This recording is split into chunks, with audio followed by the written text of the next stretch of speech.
Much of the following valuable history was recorded by two local historians, longtime resident Henrietta Ambrose and archivist Ann Morris. The pictures and stories gathered by Ambrose and Morris bring North Webster fully back to life for modern readers. Tonight we honor Morris and Ambrose's work by delving deeper into one aspect of the story, exceptional music teachers that put North Webster and many of its young people on the map. It's important to note that Henrietta Ambrose was the first African American elected to the Webster Grove City Council. Her husband, Walter Ambrose, was the first African American elected to the Webster Grove School Board, and for whom the Ambrose Preschool in Webster is named.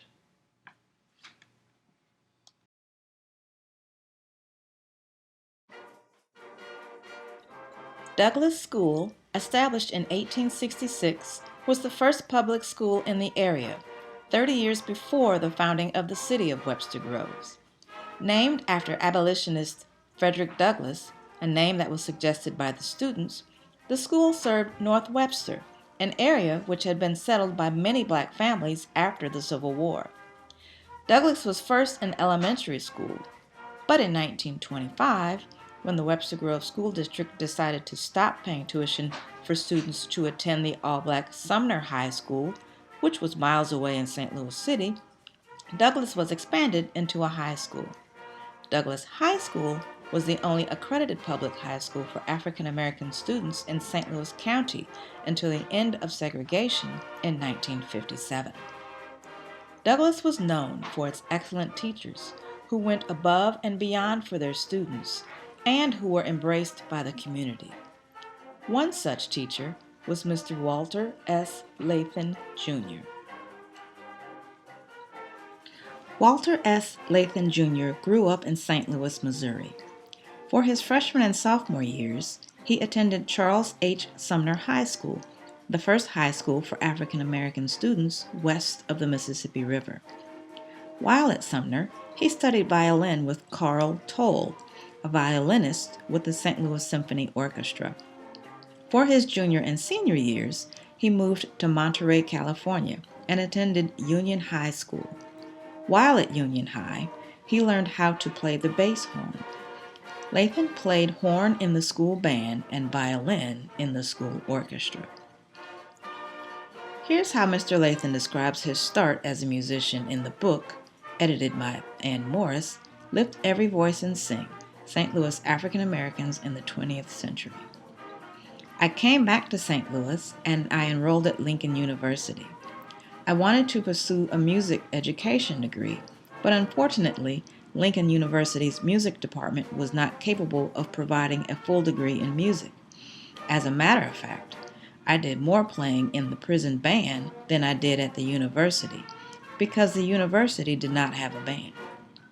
While I was a student at Lincoln, I stayed with C. G. Williams, who taught the prisoners at the institution in Jefferson City.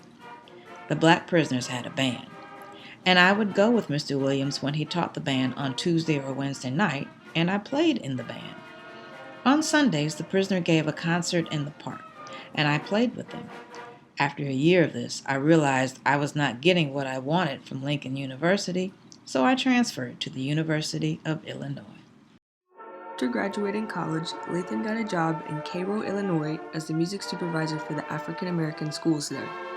In 1940, Lathen got recruited by the Douglass principal, Mr. Howell B. Goins. Under his tutelage, the music program really took off. He created a 60-piece band which received high honors at state music festivals. His students practiced often, and the PTA chartered buses for the band to travel to the music festivals. Lathen, along with Mr. Kenneth Billups, also worked with the Douglass Choir. Billups wrote the Douglass Fight Song, which is Hail to Douglass. According to Miss Ambrose, Billups would later go on to become a choral director for the St. Louis Symphony.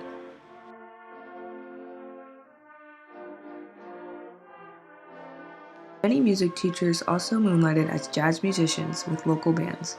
Mr. Lathen was no exception. He played with several popular St. Louis jazz bands like Jeter Piddler's Orchestra, as well as Eddie Randall and the Blue Devils. In the late 1950s, Mr. Lathen started playing with the George Hudson Orchestra, According to Mr. Lathen, the George Hudson Orchestra was the most popular band in St. Louis at the time. Lathen played with George Hudson for 27 years.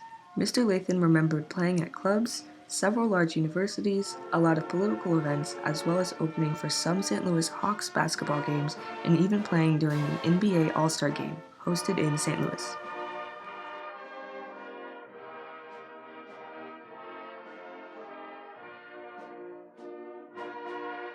Mr. Lathen was a member of a Black Musicians Union, Local 197.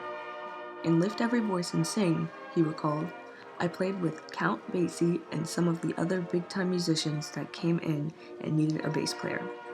They would call the Black Musicians Union and request a bass player who knew how to read music.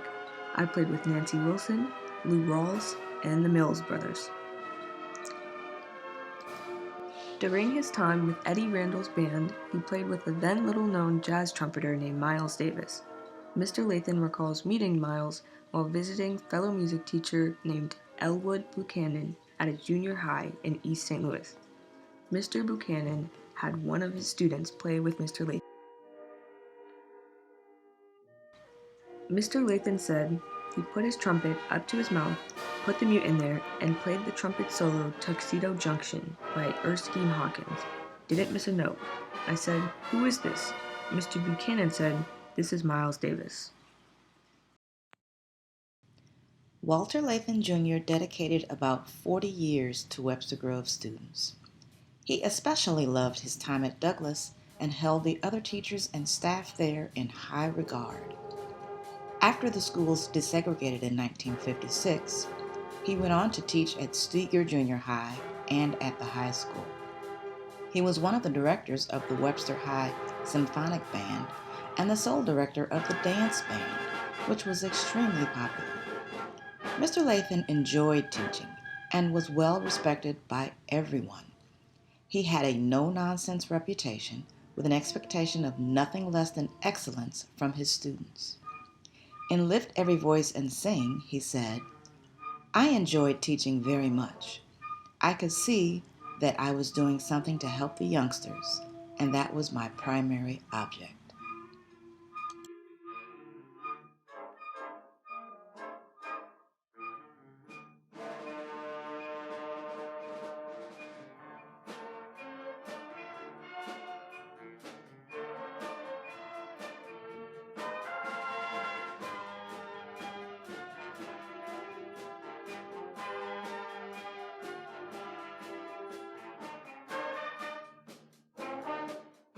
The background music you've been enjoying are tracks from an album Mr. Lathen had recorded of the Steger Junior High Band in the mid-1970s.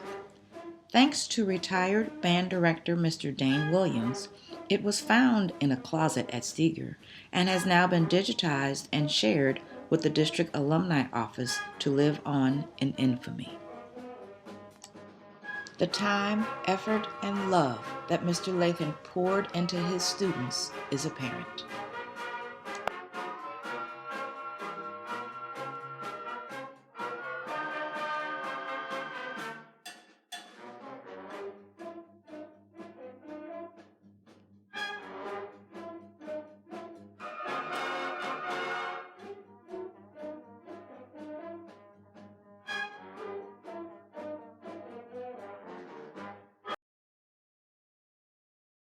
One of Lathen's prodigies from Webster High was Andrew Glover.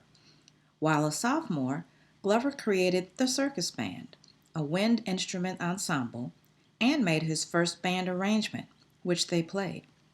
In college, he joined the Detroit Concert Band and played with them for 4 seasons, including performing with them on numerous recording sessions. Glover went on to work as an educator, performer, conductor, clinician, and composer-arranger. He has over 200 band works under his belt.